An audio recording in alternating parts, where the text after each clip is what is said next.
Alright guys, this is DJ Marshberg with Midlands Metalheads Radio. I am here with Rob from Seven Deadly. He's their bassist. We're here at the Institute Birmingham, where they have just finished their set in support of Breed 77.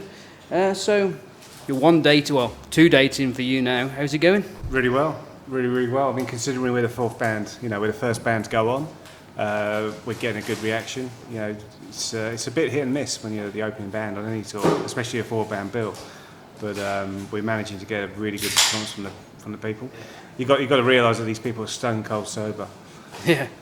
Normally back in the old days, we'd be like the second to last band, and by then people were well oiled. So you could go on and you'd expect a good response. But the last couple of days, considering everyone's like sober, it's gone really well. Excellent. So it was the NQ Live Manchester last night. Yeah. Institute tonight. You got another 9 dates to go. And another 9 with Breed 77. 9 days with Breed 77. 9 days with Stu. Stuart and his sandwiches. Excellent. So yeah, really good. It's going to be looking forward to those. Okay, you've got, of course, the EP out, the Alliance. It's acclaimed. It's the Allegiance, but yeah. The Allegiance, almost got it right. The Allegiance, and you've got a video out for that. Blood on Your Hands. Blood on Your Hands. Yeah, that's the most recent one. We actually the first video from it was a song called From This Darkness.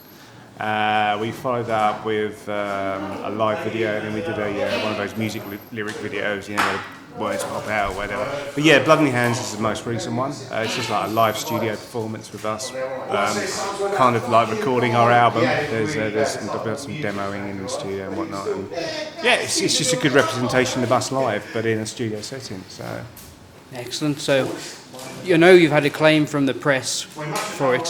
How has the fan reaction been? Yeah, really well. Really well. I mean, we started this band back in 2011. Panic Cell, our previous band, we played Sonosphere, and pretty much soon after we formed Seven Deadly. And it was always going to be a bit like kind of how people are going to take that news. And I think for the majority of people were like quite excited that we, 3 of us from Panic Cell decided to carry on. So yeah, we've been getting a really good response. Like I say, the media's warming to it, and people seem to be like, yeah. So I can't complain. Excellent. So I hear you're working on an album? Or yeah, we're actually recording an album at the moment. We've done about 12 to 15 demos, and we're just sort of whittling them down to probably 10 or 11 songs. But yeah, we should have the album ready to go in the next 2 or 3 months. I'd expect an August, September release date. You got any ideas of what you're going to call it yet, or is it secret? Absolutely no idea whatsoever at the moment. It's one of those things where you decide on the last final tracks, and then you kind of like look at all the lyrics, and you look at the messages that the lyrics are saying, and you kind of get ideas from that. I mean, the EP is called the Allegiance, and that was something I had in mind from pretty much a word go, because I wanted something that was going to unify people, not just the band, but the fans and everyone around the metal community. So I would love to do something like the Allegiance again, but that's probably not going to work out. Can we expect to see any of the Allegiance tracks redone or remastered or anything on it, or is it all new material? I think so, yeah. I mean, bearing in mind this is just an EP, so you can obviously download it, and we've got a limited amount of CDs and whatever. We were hoping to have a decent release behind the album. I think it'd be unjust if some of the best songs from the EP wasn't represented on our first album, because I really like those 4 songs on the EP. Yeah, I would say yes, you can probably expect some songs from the EP. Yeah. Excellent. So, as you said, you guys formed at the ashes of Panic Cell. 3 of you guys are out of Panic Cell, that's right, isn't it? 3 of you guys? Yeah, myself, Harj, or H, whatever he wants to call himself these days, but and Rob on drums. We basically, Panic Cell came to the end, and we decided Sonosphere was going to be the swan song. We had a fantastic gig, everyone was really kind. And then we got in Dave on guitar, and we did auditions. And thanks to the sort of legacy we built with Panic Cell, we had quite a few people come in. That's what I was just about to ask. I was saying, have you found having been Panic Cell in the past or have members from it in an advantage or a disadvantage or made no difference? It's made a big difference, mainly because we've been able to take the essence of Panic Cell, bring over what was going on with Panic Cell into the new band, and with the addition of the two new members, Archie and Dave, they've brought fresh ideas, a fresh way to look at things. You can't really compare Panic Cell to Seven Deadly. Some people say, oh, it sounds just like Panic Cell, but you can't. I mean, Dave's doing stuff that we never ever thought to do in Panic Cell, and Archie's, for me, he's, him and Luke are two completely different vocalists, two fantastic vocalists, but completely different. So it's a completely different beast. Excellent. So if we go back in time, before Panic Cell, before your first band, if you was in bands before that, what was it that you saw or you heard, or what was it that made you think, I've got to be on that stage, I've got to be doing this myself, this is what I want to do? That's a good question. I think it's going to sound really obvious here. For me personally, anything to do with Maiden. Iron Maiden, those albums back in the 80s, it's just, you listen to metal now and they've got so much influence over the scene as it is. Iron Maiden, Metallica, Master of Puppets, I'm old school, going back to the LPs, that open up the album, you've got all the artwork, it's fantastic. Kiss as well, Kiss Alive too. All that kind of like stuff that just back then was just massive, just really, really big and special, and it's something that I think you don't get these days with all the digital downloads and everything. People are missing out on what we had, back in the 90s and the 80s, and going back to our parents and their parents. Music now is just become not a special treat. It's kind of like a daily thing. It's like, oh, yeah, I listen to music, and it's not as exciting. I mean, I still get excited, don't get me wrong, but I think, what I was talking about there with Iron Maiden and Metallica, you're never going to get there again. Yeah, so as you was just talking about the industry, how's the industry changed for you since you've been doing it? Has it affected you? Is it harder? It's harder, definitely, yeah. I mean, we Panic Cell, we released our first album in 2004, and we just caught this little last ripple of bands that were able to shift units of CDs. We managed to sell quite a few thousand CDs. And it changed quite quickly from 2004 to 2007 when we released our second album. It was a dramatic, it wasn't as good as the first album sales-wise. And you've just noticed ever since, especially 2008 with the demise of Woolworths and Zavvi and all the logistics around that, it's just completely changed. People, unless you're a big band that's got profile and the backing of a label to advertise their goods on TV and radio and whatnot, it's very, very difficult to sell your CDs. I mean, at the moment, tonight on this tour, we're basically taking out one T-shirt, we've taken out our EP, we're also giving away free samplers.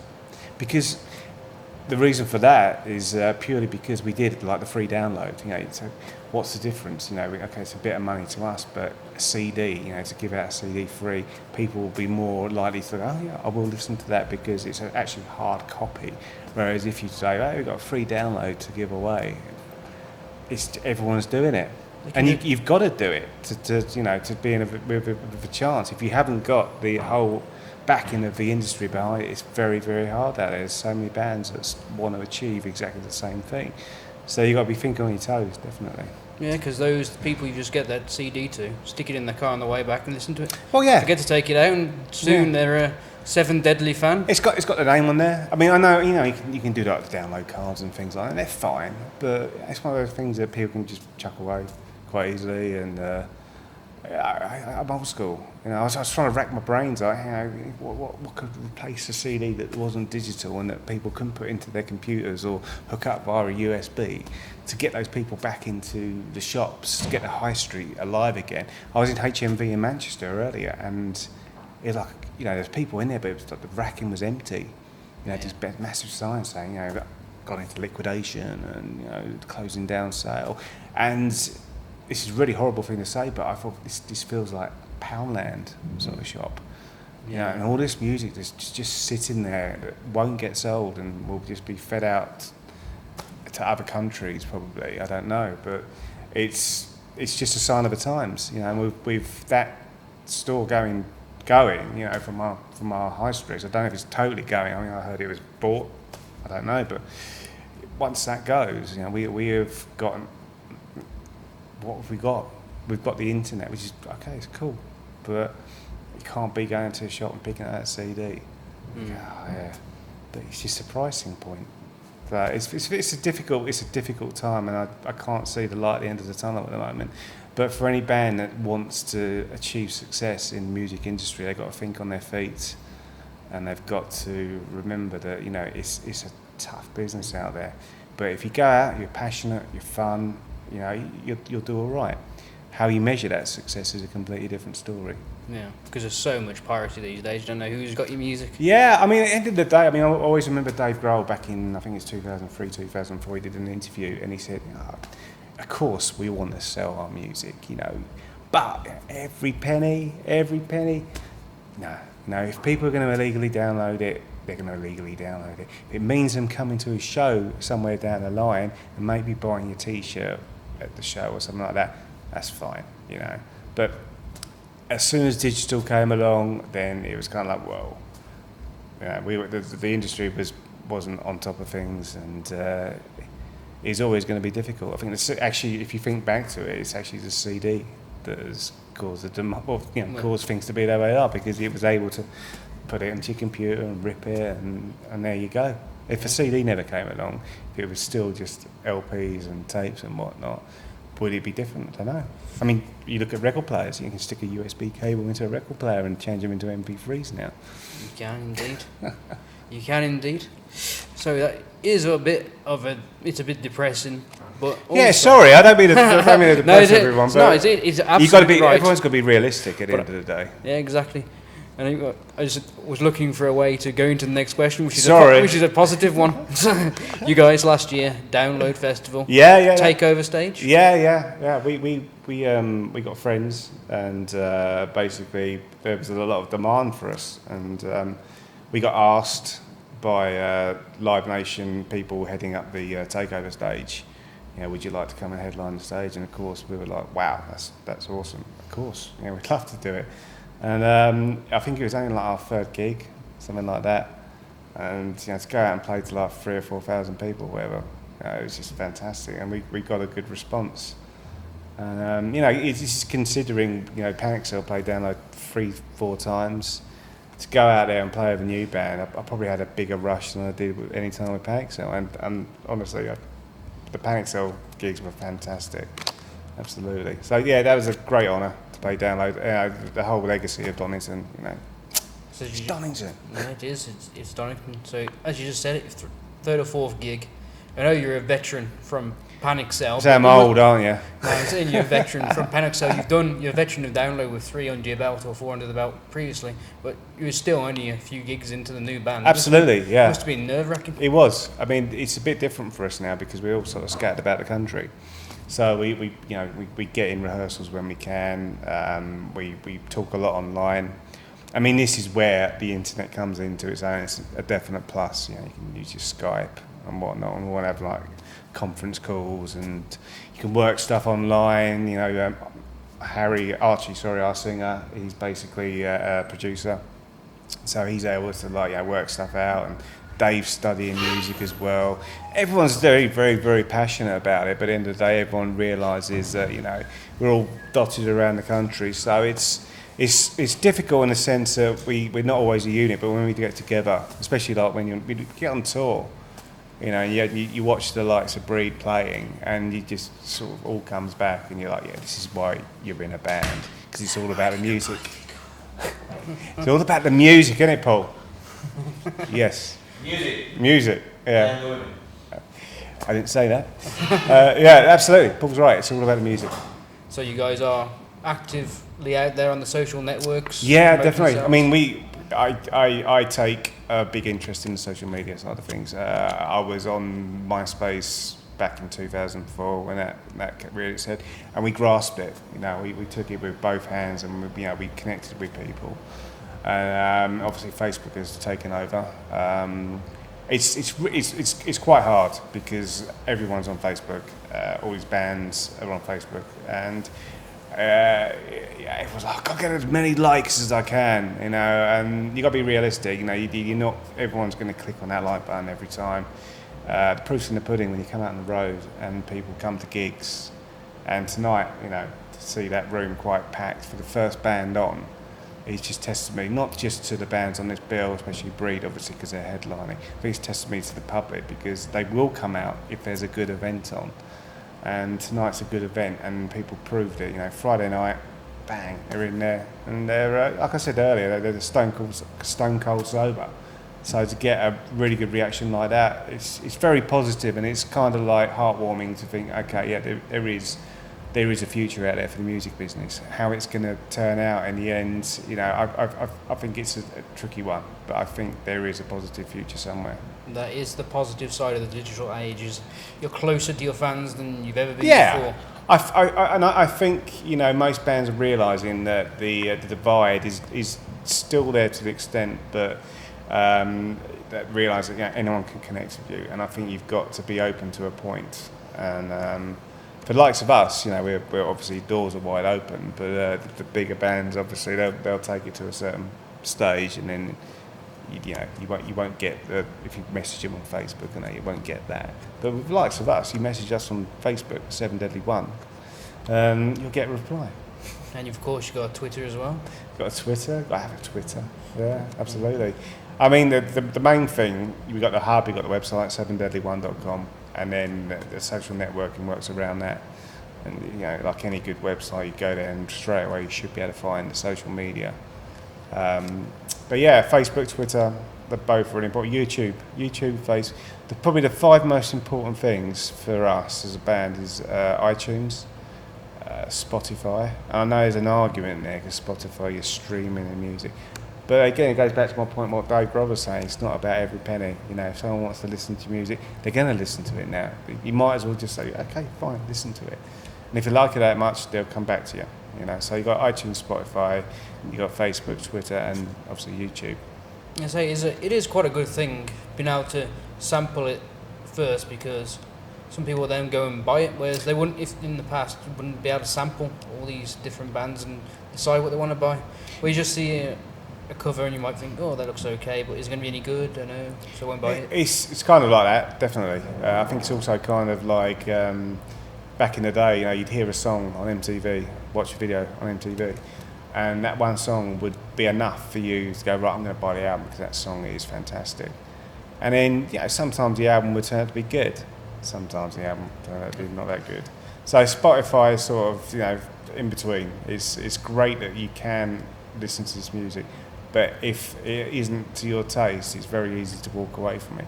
But if you've done your job as a musician, then I think people will play it, and then eventually they won't be able to play it, because I think Spotify puts a limit as to how many times you can hear a song. Yeah, I think so. And then they'll go and download it, or they'll hopefully buy a CD or whatever.